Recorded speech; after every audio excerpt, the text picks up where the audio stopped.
नमस्कार दोस्तों, आपका अपने चैनल नॉलेजपुर में स्वागत है। आज हम क्लास 9th का चैप्टर फर्स्ट मोशन शुरू करने वाले हैं। चलिए आइए बिना किसी देरी के शुरू करते हैं।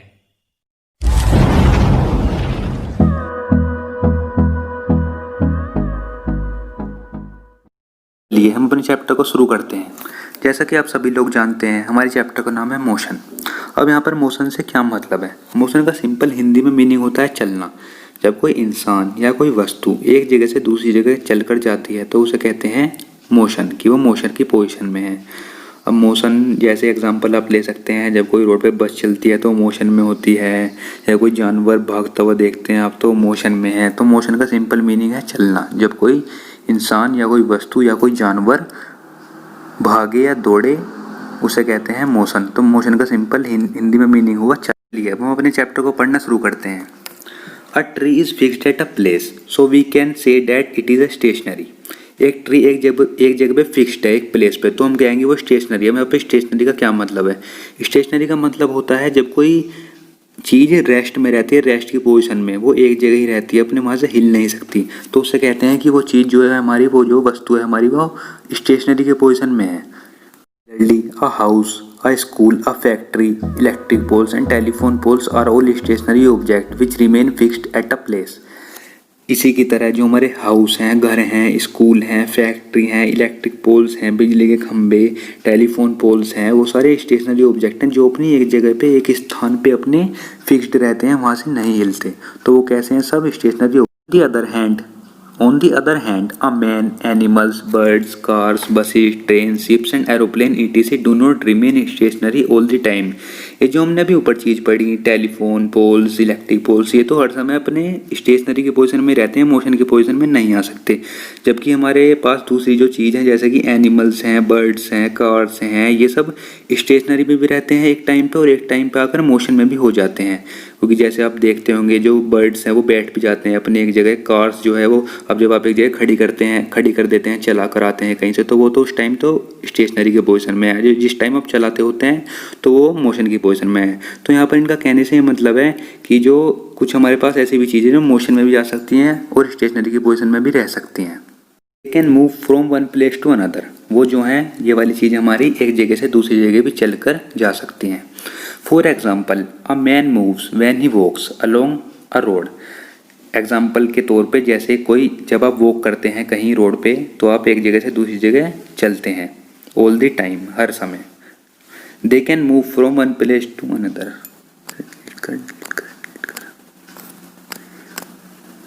For example, a man moves when he walks along a road. Example के तौर पे, जब कोई इंसान रोड पे घूमता है तो मोशन में होता है। A bird moves when it flies in the sky. Bird जब आसमान में उड़ती है तो मोशन की पोजीशन में होती है। अ चीता moves when it runs in the jungle. जब चीता दौड़ता है जंगल में, मोशन की पोजीशन में होता है। Fish moves in when it swims in water. जब मछली पानी में तैरती होती है तो मोशन की पोजीशन में होती है। सिमिलरली, अ कार और बस moves on a road. A train moves on a track, a ship moves in water and an aeroplane moves when it flies in air from one place to another. तो ये सब चीज़ जो है हमारी, ये हमारी मोशन में होती हैं। ये आप पिक्चर देख सकते हैं यहाँ पे। All the vehicles seen in this photograph are moving on the road, they are in motion. ये सब आपको पिक्चर, ये जो चीज़ दिखाई दे रही है इस पिक्चर में, ये सब मोशन में है इस time. The movement of body और ऑब्जेक्ट इज कॉल्ड मोशन। अब मोशन की हमारे पास यहाँ से छोटी सी डेफिनेशन बनी। जो मूवमेंट है बॉडी का या किसी ऑब्जेक्ट का, उसे क्या कहते हैं? Motion. A common characteristic of all the moving bodies is that they can change their position with time. जो कॉमन कैरेक्टरिस्टिक है हर एक मूविंग बॉडी की, जो हर एक चीज़ मूव करती है, उसकी एक कॉमन कैरेक्टरिस्टिक है जो सब में होती है, कि वो अपनी पोजीशन चेंज करते हैं टाइम के साथ। We can now define motion as follows. A body is said to be in motion or moving when it moves, position changes continuously with respect to a stationary object taken as reference point. अब यहाँ पे हमारे पास motion की definition बन गई हमारे पास। अब बॉडी, कोई भी बॉडी मोशन में कब होगी? अब body said to be in motion जब होगी कोई हमारी बॉडी मोशन में, व्हेन इट्स पोजीशन चेंजेस, जब उसकी पोजीशन चेंजेस होगी कंटिन्यूसली, लगातार, with respect to a stationary object, with respect जो उसके आसपास स्टेशनरी ऑब्जेक्ट हैं एक जगह रुके हुए, उन्हें हम रेफरेंस पॉइंट मान लेंगे एक कि वो तो हमारे आसपास के जो ऑब्जेक्ट है सारे वो तो हमारी स्टेशनरी में है और उसके आसपास हम मूव कर रहे हैं। जैसे कि आप देख सकते हैं ऊपर वाली पिक्चर में जो बस है ये मूव कर रही है रोड पे, इस टाइम मोशन में है, जबकि इसके आसपास जो पोल्स हैं ये ट्रीज हैं ये सब, तो ये सब किस चीज़ में, स्टेशनरी में। तो ये जो इसके आसपास की चीज़ें ये तो हो गई रेफरेंस पॉइंट, जबकि ये बस जो है ये मूव कर रही है रोड पे, तो ये किस चीज़ में है, मोशन में। तो यहाँ से आपको मोशन की डेफिनेशन समझ में आ गई होगी। For example, when the position of a car changes continuously with respect to a stationary object like houses and trees and ETC, जो मैंने अभी आपको बताया, जो जब कार कोई रोड पे मूव करती है तो उसकी पोजीशन चेंज होती है लगातार स्टेशनरी ऑब्जेक्ट के रिस्पेक्ट में जो उसके आसपास होते हैं, like houses and trees etc. we say that the car is moving or the car is in motion। तो हम कह सकते हैं जो वो कार है वो मोशन में है जब वो मूव करती होती है रोड पे with respect to stationary object around it. हमारे पास ये एक एग्जांपल है जिससे हमें मोशन के बारे में अच्छी तरह से समझ में आ जाएगा। इन फिगर 2, ये जो आप फिगर देख रहे हैं, we see a car at position A, यहाँ पे हमें पोजिशन ए पे एक कार दिख रही है in front of a house, house के फ्रंट में सामने, and a tree at a particular time, उसके जो हाउस के बराबर में वो ट्री भी फिक्स्ड है एक। In this case the house and the tree are the stationary object, जो हाउस है और ट्री है वो स्टेशनरी ऑब्जेक्ट है, वो मोशन में नहीं है, वो अपने एक रेस्ट की पोजीशन में है। Which are taken as reference point, जो कि इस कार के लिए एक रेफरेंस पॉइंट है।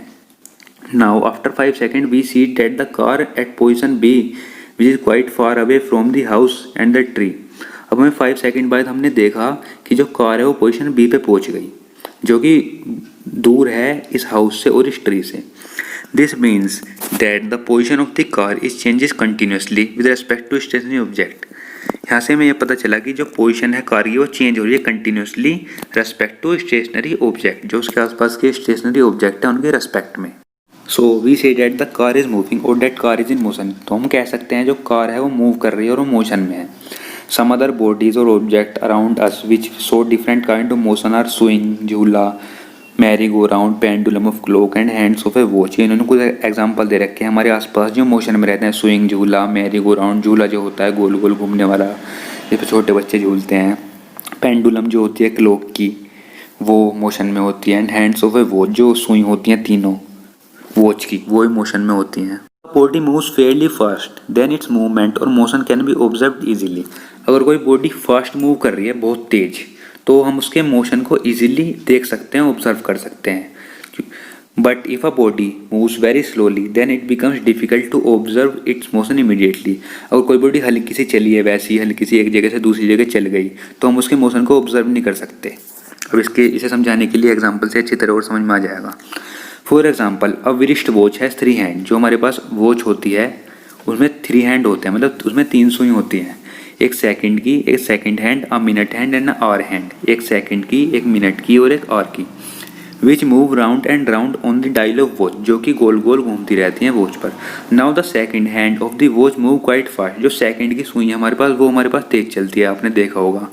सो we can observe the movement और मोशन ऑफ द सेकंड, तो हम जो मोशन की तो हम उसका मोशन ऑब्जर्व कर सकते हैं जो हमारे पास सेकंड वाली सुई रहती है उसकी।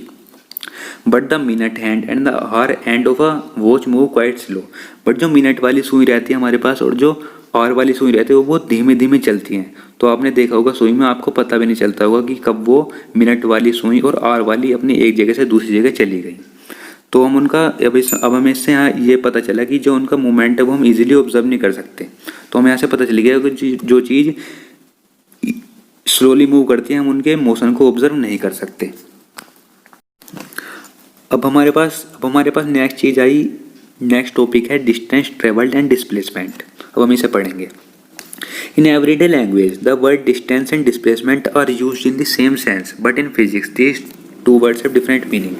हमारी जो हम रोज की लैंग्वेज यूज़ करते हैं उसमें हमारे डिस्टेंस और डिस्प्लेसमेंट का सेम मतलब है, सेम सेंस है, बट जो फिजिक्स की लैंग्वेज में इनके अलग अलग मतलब है। अब इनके अलग अलग मतलब को समझेंगे by taking an example.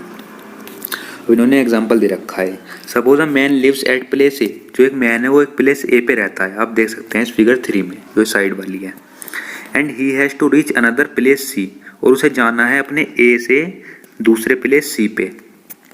But first he has to meet his friend living at place B, but पहले उसे मिलना है अपने फ्रेंड से जो रहता है बी पोजिशन पे। Now the man start from the point A and travels at distance 5 kilometre to reach B. अब जो मैन है उसने स्टार्ट किया ये पोजीशन से और वो चला 5 किलोमीटर बी तक जाने के लिए अपने फ्रेंड से मिलने के लिए। And then travels another 3 kilometre from B to reach C, फिर दोबारा चला बी से सी तक जाने के लिए 3 kilometre. Thus the man goes along the path A B C shown by dotted line. तो मैन ने कौन सा पाथ कवर करा? ए बी सी, जो डॉटेड लाइन से शो कर रखा है। Length of the path A B C gives us the actual distance travelled by the man. जो लेंथ है हमारी ए बी सी पाथ की वो हमें बताएगी एक्चुअल डिस्टेंस जो मैन ने ट्रेवल करा। Thus the distance travelled by the body is the actual length of the path covered by moving body irrespective of the direction in which the body travel। और मैं यहाँ से पता चलेगा कि डिस्टेंस ट्रेवल्ड क्या होता है। डिस्टेंस ट्रेवल जो होता है किसी भी बॉडी द्वारा या किसी भी इंसान द्वारा या किसी भी ऑब्जेक्ट द्वारा एक्चुअल लेंथ जो होती है path covered by the moving body. एक तरह से हमारे पास जो टोटल डिस्टेंस कवर करा किसी भी इंसान ने किसी भी ऑब्जेक्ट ने जब तक वो मोशन में था तो उसे कहते हैं हम उसका डिस्टेंस, जो उसने टोटल डिस्टेंस कवर करा। यानी कि हम इस फिगर में सिर्फ ए से सी के बीच वाला 4 किलोमीटर डिस्टेंस ले लेंगे, मतलब कि हम ए बी सी जो उसने टोटल डिस्टेंस कवर करा वो लेंगे, मतलब 5 kilometre plus 3 kilometre plus 4 kilometre is equal to 8 kilometre. आप देख सकते हैं यहाँ पे फिगर के नीचे यही दे रखा है इन्होंने। तो इसका जो डिस्टेंस है वो तो 5 + 3 हमारा प्लस करेंगे तो हमारा 8 किलोमीटर आया वो। तो ये तो हमारे पास डिस्टेंस हो गया उसका।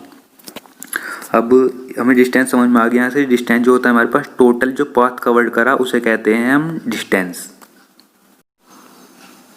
अब हम समझेंगे डिस्प्लेसमेंट। डिस्प्लेसमेंट क्या होता है? We will now discuss this problem in different way. अब इस प्रॉब्लम को डिफरेंट वे में समझाएंगे।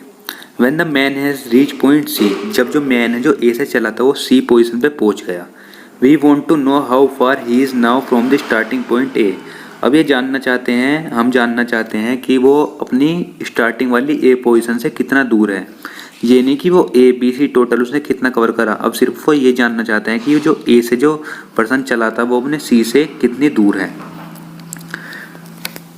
Late us draw a straight line A C between A and C. अब इन्होंने क्या करा उसके लिए एक स्ट्रेट लाइन ड्रॉ कर ली और ए और सी के बीच में, जिसे इन्होंने नाम दिया A C. The length of straight line path AC which is 4 kilometre here is the displacement of the man from point A। जो उन्होंने लाइन ड्रॉ करी इनिशियल और फाइनल पॉइंट के बीच में, जहाँ से वो चला था और जहाँ पे वो रुका, जहाँ पे उसने अपनी जर्नी एंड करी, उसे इन्होंने नाम दिया डिस्प्लेसमेंट। वो जो पाथ था वो 4 किलोमीटर था, जो इनिशियल और फाइनल पोजिशन के बीच में डिस्टेंस था। तो हमारे पास यहाँ पे पता चला कि हमें डिस्प्लेसमेंट क्या हुआ। डिस्प्लेसमेंट जो होता है हमारे पास इनिशियल से फाइनल पोजिशन के बीच का टोटल डिस्टेंस होता है, सिर्फ उसे कहते हैं हम डिस्प्लेसमेंट। जो When a body moves from one point to another, the distance traveled refers to the actual length of the indirect path, where displacement refers to the straight line path between the initial and final position। जब कोई body एक position से दूसरी जगह चलती है तो जैसा कि आपने पढ़ा डिस्टेंस क्या होता है? डिस्टेंस होता है एक्चुअल पाथ जो उसने टोटल कवर करा, टोटल पाथ। जबकि डिस्प्लेसमेंट क्या होता है? इनिशियल और फाइनल पोजीशन के बीच का टोटल डिस्टेंस कवर्ड होता है, उसे कहते हैं हम डिस्प्लेसमेंट, जो इनिशियल एंड फाइनल पोजीशन के बीच का होता है सिर्फ। So whatever be the actual length of the path followed by a moving body, displacement of the body is always represented by the shortest distance between the initial and final position। चाहे कोई body कितना ही दूर चली हो, कितना ही लंबा चली हो, कितनी ही देर तक चली हो, पर डिस्प्लेसमेंट हमारा सिर्फ क्या होता है? जो इनिशियल और फाइनल पोजीशन के बीच का डिस्टेंस होता है सिर्फ, उसे कहते हैं हम displacement. Thus, when a body moves from one position to another, the shortest distance between the initial position and the final position of the body along with direction is known as displacement। when a body moves, जब कोई body चलती है एक position से दूसरी position पे, तो जो शॉर्टेस्ट डिस्टेंस होता है उसके इनिशियल पोजीशन जहाँ से वो चला और फाइनल पोजीशन जहाँ पे वो रुका जाके, उसके बीच का शॉर्टेस्ट डिस्टेंस जो होता है उसे कहते हैं उसके डायरेक्शन के साथ, अलोंग विद डायरेक्शन के, वो नॉर्थ में चला, साउथ में चला, ईस्ट में चला, वेस्ट में चला, तो उसके डायरेक्शन के साथ शॉर्टेस्ट डिस्टेंस जो होता है उसका इनिशियल और फाइनल पोजीशन के बीच में, उसे कहते हैं उसका displacement. In the above example, the shortest distance between the initial position A and the final position C of the man is 4 kilometre.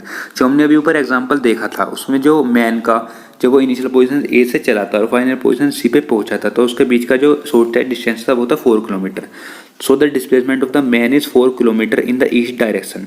तो जो डिस्प्लेसमेंट हुआ मैन का 4 किलोमीटर हुआ ईस्ट डायरेक्शन में, क्योंकि वो ईस्ट में चला था। It is clear that the distance traveled has only magnitude, whereas displacement has magnitude as well as direction. अब हमें यहाँ से पता चल गया कि जो डिस्टेंस ट्रेवल्ड होता है, जो टोटल पाथ होता है, उसमें खाली मैग्नीट्यूड होता है कि हम कितना चले टोटल, कि हमने कितना डिस्टेंस टोटल एक्चुअल पाथ जो है वो कवर करा। मैग्नीट्यूड का मतलब है यहाँ से कि टोटल 4 किलोमीटर 5 किलोमीटर जितना हम चले, कितना हमने डिस्टेंस कवर करा, न्यूमेरिकल वैल्यू को कहते हैं मैग्नीट्यूड। तो डिस्टेंस ट्रेवल जो होता है उसमें तो सिर्फ हमें मैग्नीट्यूड पता रहता है कि हम कितना चले टोटल, जबकि डिस्प्लेसमेंट में मैग्नीट्यूड भी पता रहता है और डायरेक्शन भी पता रहता है। डिस्प्लेसमेंट में हम यही पता रहता है कि हम कितना शॉर्टेज डिस्टेंस चले और उसमें हमें डायरेक्शन नहीं पता रहता है कि हम ईस्ट में चले वेस्ट में चले, जबकि ऐसा डिस्प्लेसमेंट में नहीं होता है। जबकि ऐसा डिस्टेंस में नहीं होता। डिस्टेंस में सिर्फ हमें डिस्टेंस पता होता है, हमें उसमें For example, the shortest distance between the initial position A and the final position C of the man is 4 kilometre. जो हमने अभी ऊपर एग्जांपल देखा था उसमें जो हमारा शॉर्टेस्ट डिस्टेंस था मैन का, वो था इनिशियल पोजीशन और फाइनल पोजीशन के बीच में 4 किलोमीटर। तो जो वो था वही उसका डिस्प्लेसमेंट था, जो डिस्टेंस था उसका 4 किलोमीटर, वही था क्या था उसका displacement. In the east direction में, क्योंकि वो ईस्ट डायरेक्शन में चला था, उसमें इस कंडीशन में हमें डायरेक्शन नहीं पता था, तो ये उसका क्या हुआ डिस्प्लेसमेंट 4 किलोमीटर इन ईस्ट, ये क्या हुआ उसका displacement. It is clear that the distance travelled has only magnitude where displacement has magnitude as well as direction. अब हमें यहाँ से पता चल गया कि जो हमारा डिस्टेंस रहता है उसमें तो खाली हमें मैग्नीट्यूड पता रहता है, जबकि डिस्प्लेसमेंट रहता है उसमें हमें मैग्नीट्यूड भी पता रहता है और डायरेक्शन भी पता रहता है। हमें मैग्नीट्यूड का क्या मतलब है? मैग्नीट्यूड का मतलब यहाँ पे सिर्फ हमें डिस्टेंस में जो रहता है मैग्नीट्यूड पता रहता है कि वो हम कितना चले, हमने कितना टोटल डिस्टेंस कवर करा अपनी जर्नी में, 4 किलोमीटर 5 किलोमीटर 10 किलोमीटर जितना भी आप चले, खाली मैग्नीट्यूड पता रहता है हमें कि हम कितना चले। मैग्नीट्यूड का मतलब है न्यूमेरिकल वैल्यू, जो हम चले कितना चले, 10 20 तभी चले। डिस्प्लेसमेंट में जो रहता है हमारे पास मैग्नीट्यूड भी रहता है और डायरेक्शन भी रहता है। मैग्नीट्यूड का मतलब डिस्प्लेसमेंट में हमें ये भी पता रहता है कि हम 5 किलोमीटर चले और हमें ये भी पता रहता है कि हम ईस्ट में चले या वेस्ट में चले, तो इसमें हमारे पास डायरेक्शन और मैग्नीट्यूड दोनों चीज़ रहती हैं। The quantities like distance displacement ETC are known as physical quantities और क्वांटिटीज़ ऑफ फिजिक्स। जो हमारे पास क्वांटिटीज़ हैं लाइक डिस्टेंस डिस्प्लेसमेंट, ये सब होते हैं हमारे पास फिजिकल क्वांटिटी, इन्हें कहते हैं quantities of physics. The magnitude of physical quantity means size of physical quantity. यहाँ पे जो मैग्नीट्यूड है फिजिकल क्वांटिटी का वो उनका होता है साइज ऑफ फिजिकल क्वांटिटी। जो मैंने तुम्हें बताया था, जो टोटल वो कितना डिस्टेंस चला उसे कहते हैं, उसका हम एक तरह से साइज, कि वो कितना उन्हें टोटल डिस्टेंस कवर करा, उसे कहते हैं फिजिकल क्वांटिटी। फिजिकल में सिर्फ हमें ये पता रहता है कि वो कितना अमाउंट, मतलब एक तरह से कितना क्वांटिटी उसने कवर करी, कितना साइज उसने कवर करा, एक तरह से समझने के लिए साइज कह सकते हैं हम यहाँ पे, कि उसने कितना टोटल कवर करा। A physical quantity having only magnitude और size is known as scalar quantity. अब हमारे पास ये बहुत इंपॉर्टेंट है, हमारे पास यहाँ पे स्केलर क्वांटिटी, हमारे पास यहाँ पे स्केलर क्वांटिटी क्या होती है? A physical quantity having only magnitude is known as scalar quantity. जिस क्वांटिटी में हमें सिर्फ मैग्नीट्यूड पता रहता है कि हम कितना चले, 10 किलोमीटर 20 किलोमीटर, उसमें हमें डायरेक्शन नहीं पता रहता, उसे कहते हैं हम scalar quantity. Scalar quantity has no direction. Scalar quantity में हमें डायरेक्शन नहीं पता रहता कि हम ईस्ट में चले या वेस्ट में चले। On the other hand a physical quantity having magnitude as well as direction is known as a vector quantity. अब वेक्टर क्वांटिटी क्या होती है?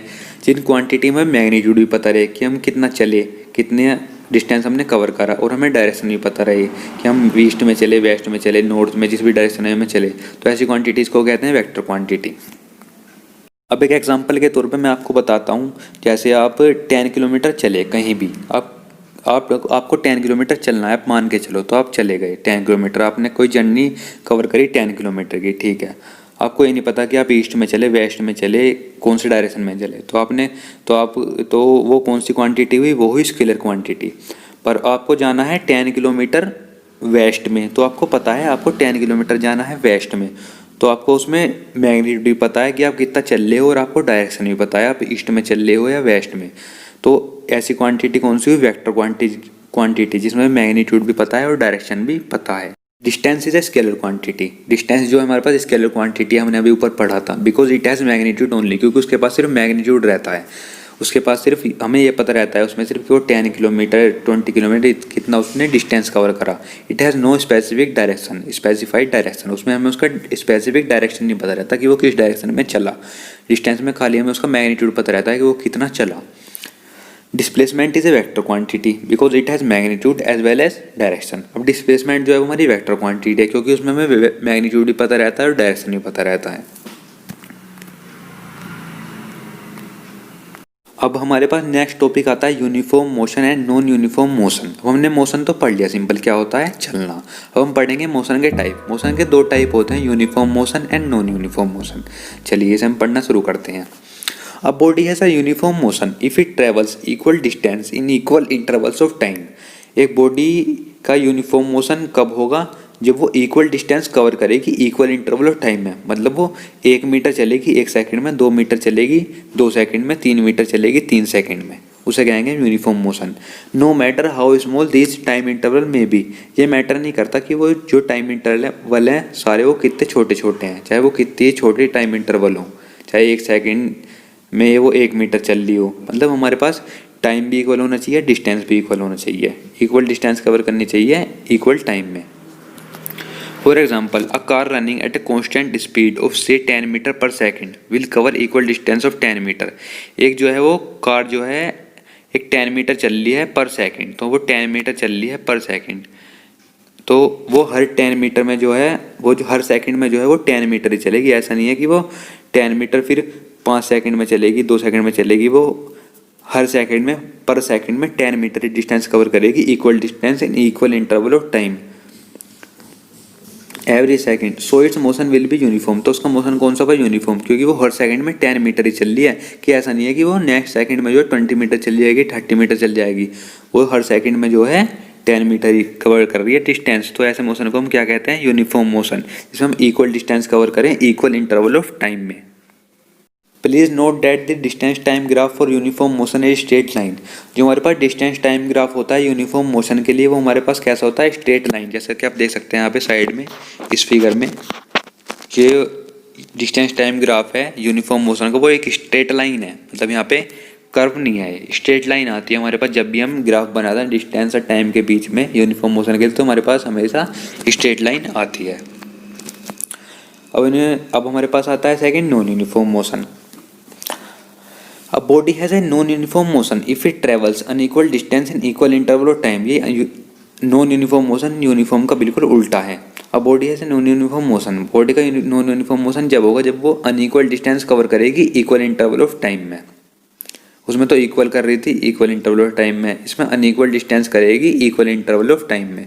एग्जाम्पल के लिए समझने के लिए और अच्छे से, for example if we drop a ball from a roof of tall building. अगर हमने एक बॉल फेंकी एक टॉल बिल्डिंग की छत से, we will find that it covers unequal distance in equal interval of time. तो हम देखेंगे कि वो जो है, पहले तो जब हम फेंकेंगे एकदम ऊपर से छत पे से किसी बिल्डिंग की, तो पहले तो वो मंदी गिरेगी, जैसे हम एकदम अपने हाथ से छोड़ेंगे, फिर धीरे धीरे उसके नीचे जाते जाते स्पीड हो जाएगी तेज। तो इससे क्या पता चला कि वो अनइक्वल डिस्टेंस कवर कर रही है इक्वल इंटरवल ऑफ टाइम में। इट कवर्स, वो कवर करेगी 4.9 metre in first second, 14.7 metre in second second, 24.5 metre in third second and so on. तो हमें पता चल चुका नॉन यूनिफॉर्म मोशन क्या होता है। नॉन यूनिफॉर्म मोशन मतलब जब अनइक्वल डिस्टेंस कवर करे इक्वल इंटरवल ऑफ टाइम में। अब जो यूनिफॉर्म मोशन है उसका तो डिस्टेंस टाइम ग्राफ हमने देखा स्ट्रेट लाइन होता है। अब जो नॉन यूनिफॉर्म मोशन का the distance time graph for a non uniform motion is a curved line. जैसा कि आप देख सकते हैं यहाँ पे साइड में इस फिगर में, जो डिस्टेंस टाइम ग्राफ होता है नॉन यूनिफॉर्म मोशन का, वो हमेशा कर्व्ड लाइन होता है, कर्व होता है, स्ट्रेट नहीं होता। हमेशा याद रखनी है ये बात। अब हमारे पास नेक्स्ट टॉपिक आया speed, velocity and acceleration. The motion of a body can be described bye 3 terms. जो मोशन है हम बॉडी का, उसे हम 3 टर्म से डिस्क्राइब कर सकते हैं उसके मोशन को, स्पीड, वेलोसिटी एंड एक्सीलरेशन। अब हम इन्हें डिटेल में पढ़ेंगे 1 by 1। स्पीड, अब स्पीड क्या होता है, जैसा कि आप जानते हैं स्पीड आपने सुना होगा नाम से ही। स्पीड मतलब चलना, कोई चीज़ स्पीड में है तो मतलब वो तेज़ चल रही है। किसी चीज़ की स्पीड ज़्यादा है तो वो तेज़ चल रही है, किसी चीज़ की स्पीड कम है तो वो धीमे चल रही है। तो इसे पढ़ना शुरू करते हैं। If the car is running slow we say that its speed is low.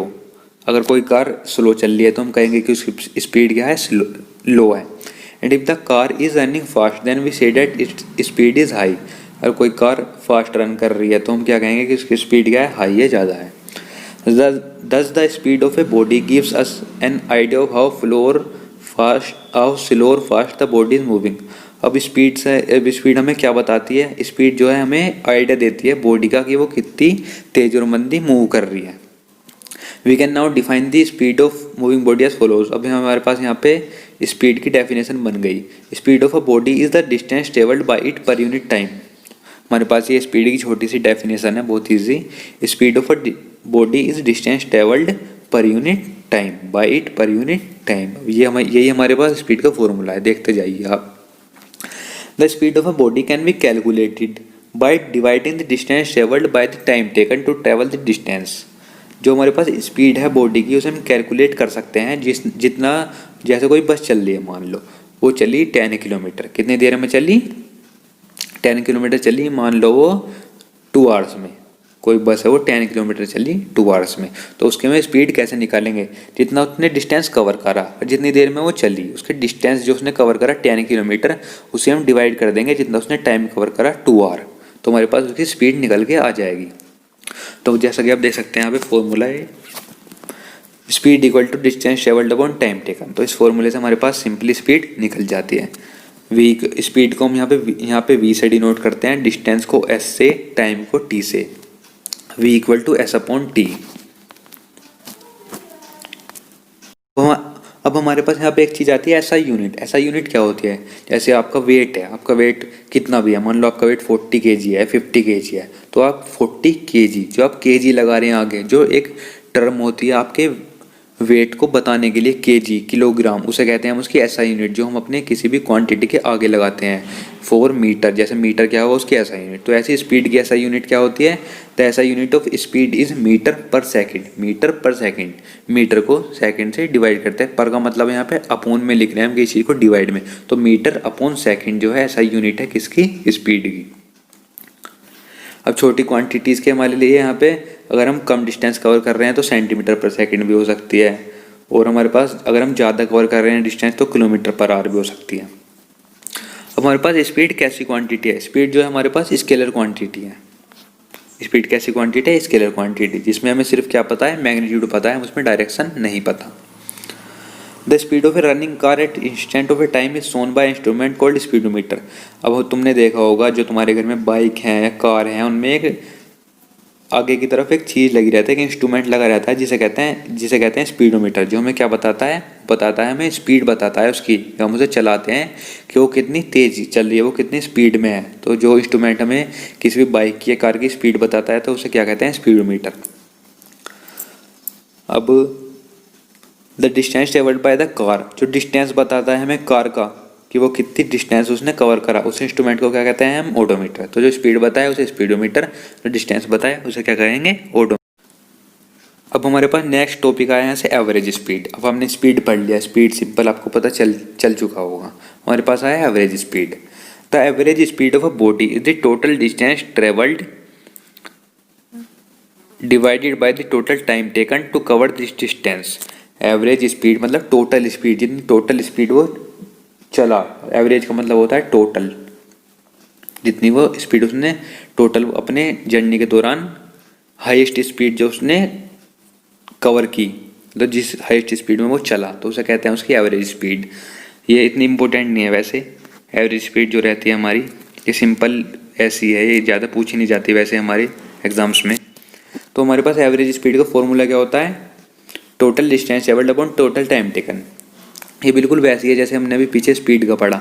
Speed क्या पढ़ा हमने, total distance upon total time. हमारे पास एवरेज स्पीड ही वही है, average speed equal to total distance upon total time. इसमें बस टोटल और लग गया। तो आपको कोई पूछे what is the formula of average speed, तो आप इस फॉर्मूले को बता सकते हैं। अब हमने स्पीड पढ़ लिया। अब हमारे पास नेक्स्ट टॉपिक आया वेलोसिटी। वेलोसिटी क्या होता है, the speed of a car और any other body gives us an idea of how fast the car is moving.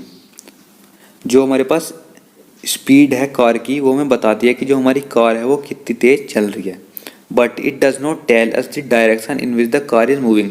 पर वो हमें डायरेक्शन नहीं बताती कि वो किस डायरेक्शन में चल रही है, वो सिर्फ हमें स्पीड बताती है। आपने देखा होगा जो हमारे पास स्पीडोमीटर का मान के चलो, यहाँ पे खाली हमारे पास बाइक में खाली स्पीडोमीटर है, तो खाली हमें वो क्या बताएगा, स्पीड, वो हमें उसका डायरेक्शन नहीं बताएगा। Thus to know the exact position of a moving car, we should also know the direction of a car, direction in which the car is moving। तो हमें एग्जैक्ट पोजीशन पता लगाने के लिए कार की हमें यही पता लगाना पड़ेगा कि वो किस डायरेक्शन में चल रही है। ये तो हमें पता है कि वो कितनी स्पीड में चल रही है, 10 किलोमीटर पर सेकंड की स्पीड से चल रही है कितनी, तो हमें उसके साथ हमें डायरेक्शन भी पता लगाना जरूरी है कि वो 10 kilometre per second in east, in west, जिस भी डायरेक्शन में वो चल रही है। In other words we should know the speed of a car as well as direction of the speed. तो वेलोसिटी में हमें दोनों चीज़ पता रहती हैं, मैग्नीट्यूड भी और डायरेक्शन भी। This gives us another term known as velocity. यहाँ से हमारे अनदर टर्म बन गया है जिसे कहते हैं वेलोसिटी। तो वेलोसिटी की डेफिनेशन क्या है हमारे पास, velocity of a body is the distance travelled by it per unit time in a given direction. Velocity जो हमारी distance travelled per unit time in given direction. अब हमारे पास इसमें नई चीज़, आपने स्पीड का फॉर्मूला पढ़ा था पीछे, स्पीड क्या था, distance travelled upon time taken. ये बिल्कुल ऐसी है, velocity equal to distance travelled upon time taken, पर इसमें एक चीज़ एक्स्ट्रा आ गई, वो क्या आ गई, इन ए गिवन डायरेक्शन। क्योंकि हमारे पास हमें स्पीड जो थी हमारे पास स्केलर क्वांटिटी थी, हमें उसमें डायरेक्शन नहीं पता था, पर वेलोसिटी में हमें क्या है, डायरेक्शन भी पता होता है। तो हमारे पास स्पीड और वेलोसिटी में यहाँ से डिफरेंस भी निकल के आ गया। देखो कि स्पीड में हमें डायरेक्शन नहीं पता होता, वेलोसिटी में हमें डायरेक्शन पता होता है। अब हमें यहाँ से पता चल गया कि स्पीड जो है वो स्केलर क्वांटिटी है, वेलोसिटी क्या है, वेक्टर क्वांटिटी है। यहाँ पे वही वेलोसिटी को v से डिनोट करेंगे, डिस्टेंस को s से और टाइम को t से। तो हमारे पास फॉर्मूला क्या हो गया, v equal to S upon. अब हमारे पास यहाँ पे वेलोसिटी का एक और फॉर्मूला होता है, velocity equal to displacement upon time taken. अब हमने यहाँ पे distance in a given direction की जगह जो हमने पीछे फॉर्मूला पढ़ा था उसकी जगह डिस्प्लेसमेंट क्यू यूज़ करा, क्योंकि हमने शुरू में ही देखा था कि जो हमारे पास डिस्टेंस होता है वो स्केलर क्वांटिटी होता है और डिस्प्लेसमेंट जो है हमारे पास वेक्टर क्वांटिटी है। तो डिस्प्लेसमेंट में हमें मैग्नीट्यूड भी पता है और डायरेक्शन भी पता है, तो इसलिए हमने इसकी जगह डिस्प्लेसमेंट यूज़ कर लिया। इससे अच्छा हम पीछे यूज़ कर रहे थे distance in a given direction, तो इसकी जगह हम डिस्प्लेसमेंट डायरेक्टली यूज़ कर सकते हैं, क्योंकि डिस्प्लेसमेंट में हमें मैग्नीट्यूड भी पता होता है, डायरेक्शन भी पता होता है। अब हमने स्पीड की ऐसा यूनिट देखी थी, क्या थी, मीटर पर सेकेंड। तो वेलोसिटी की भी ऐसा यूनिट वही होती है, same as the speed, metre per second. Bigger unit हमारी होती हैं इसके kilometre per hour, centimetre per second. The difference between speed and velocity is that speed has only magnitude or size. It has no specific direction, but velocity has magnitude as well as direction. जैसा मैंने आपको बताया अभी पहले, इसके बीच में difference क्या है अब हमारा स्पीड और वेलोसिटी के बीच में। स्पीड में तो हमारा खाली मैग्नीट्यूड रहता है, उसमें डायरेक्शन नहीं रहता स्पेसिफिक, बट वेलोसिटी में हमारा मैग्नीट्यूड भी रहता है और डायरेक्शन भी रहता है। स्पीड जो हमारी स्केलर क्वांटिटी है, वेलोसिटी हमारे पास क्या है, वेक्टर क्वांटिटी।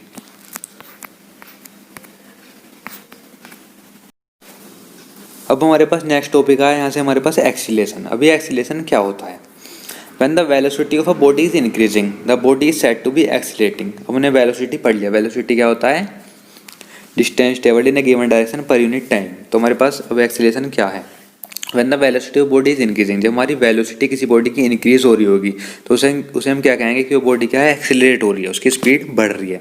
एक तरह से ये समझो जैसे बाइक है, उसकी स्पीड हम धीरे धीरे बढ़ाते हैं, उसका एक्सीलरेट धीरे धीरे एक्सीलरेट करते हैं, तो हम उसकी धीरे धीरे क्या करते हैं, स्पीड बढ़ाते हैं, तो वो क्या हो रही है, बाइक एक्सीलरेट हो रही है।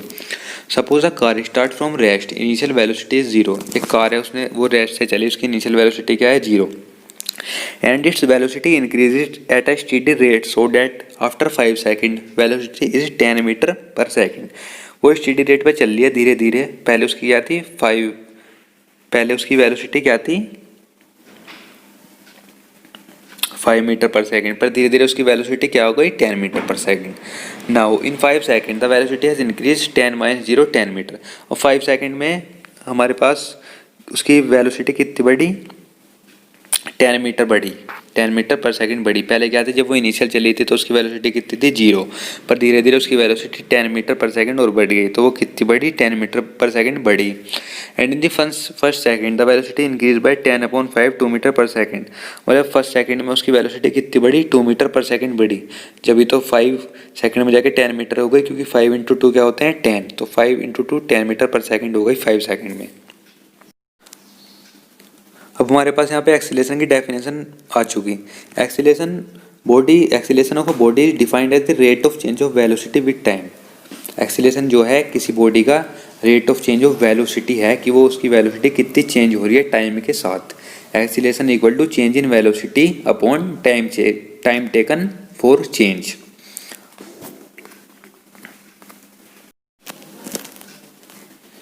अब हमारे पास यहाँ पे एक्सीलरेशन का एक और फॉर्मूला होता है, acceleration equal to final velocity minus initial velocity upon time taken. मतलब जो हमारी टोटल हमने चली फाइनल, जो हमने शुरू की जो थी हमारी, उसमें से माइनस कर देंगे तो उसे हमारी वेलोसिटी निकल के आ जाएगी। तो उसका अलग फॉर्मूला होता है। जैसे हमारे इसके क्या कहते हैं, जो हमने पीछे पढ़ा था, वेलोसिटी के 2 फॉर्मूले होते हैं, इसी तरह एक्सीलरेशन के भी 2 फॉर्मूले होते हैं, जो हमने एक पीछे पढ़ा और एक ये final velocity minus initial velocity upon time taken equal to acceleration A equal to v minus u upon t. ऐसा unit of acceleration is metre per second.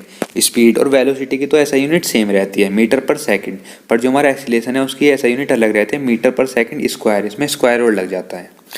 Acceleration क्या है हमारे पास, वेक्टर क्वांटिटी है, क्योंकि इसमें भी हमें मैग्नीट्यूड भी पता रहता है और डायरेक्शन भी पता रहता है। तो थैंक यू फ्रेंड्स, आज के लिए इतना ही, और नेक्स्ट टॉपिक हम अगली वीडियो में कवर करेंगे।